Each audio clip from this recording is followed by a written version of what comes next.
The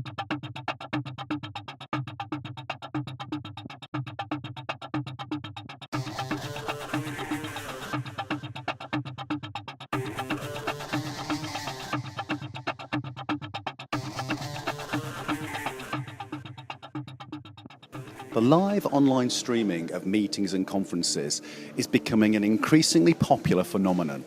But how is it actually affecting physical delegate numbers? So, online live streaming, what's your take on it? Well, I think it's really the next step after social media. We've been talking a lot about social media at events the last years, opening up the roof and the walls of the event to the outside world. But hey, once you start to get engaged with tweets and social media updates, you actually want to see what happens inside, right? And you used a phrase to me before, and it was death by online streaming. What's that all about? Well, we all know the famous YouTube clip Death by PowerPoint, how speakers are killing their audience with boring PowerPoints. I think what you see at a lot of conferences right now is death by live streaming, meaning, oh, we should live stream. We put a camera in the back of the room and we still have boring speakers and we'll just throw it all out there for 2 days. I think you should more think like a television producer, actually creating content that is engaging, that will draw people to the screen and actually makes them want to watch more and more and more as long as they can get it. Fascinating. Moving on, there's a lot of controversy at the moment about the live streaming sort of genre in the sense that it's actually killing delegate numbers. Is that true? I would say no, but it's a natural fear, right? You think, ooh, if I put all my content online, will they still show up?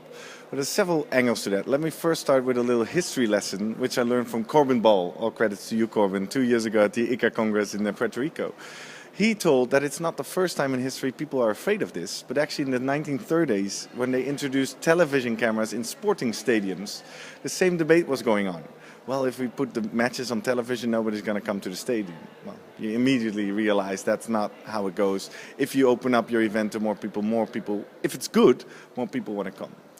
I do believe it does mean something for the meeting design of live meetings. Because if you indeed have a dark room with a speaker on stage who sends his message out, well, I don't have to fly around the world to go and see and enjoy that. I can just as well see that online.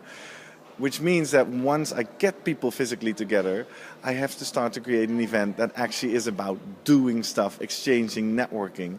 And that is something you can never replicate online. And another important thing is that you actually make a selection. So like on this conference where we are right now, ICA RSMP, that's a 3-day conference. But we only picked one specific session where we create an online event about, and we really tried to focus the online energy on those 2 hours on that specific morning instead of trying to draw in people for 3 days, because you're not going to stay behind your computer for 3 days.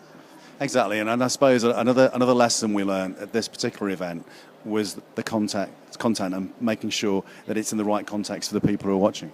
Yes, especially if you're opening up to the online world, you should make sure it's the best stuff you got, right? Because that's your reputation, that's the stuff that will stay online, because it's all recorded so people can watch it back as well. Gerrit, thank you very much for talking to me. Thank you.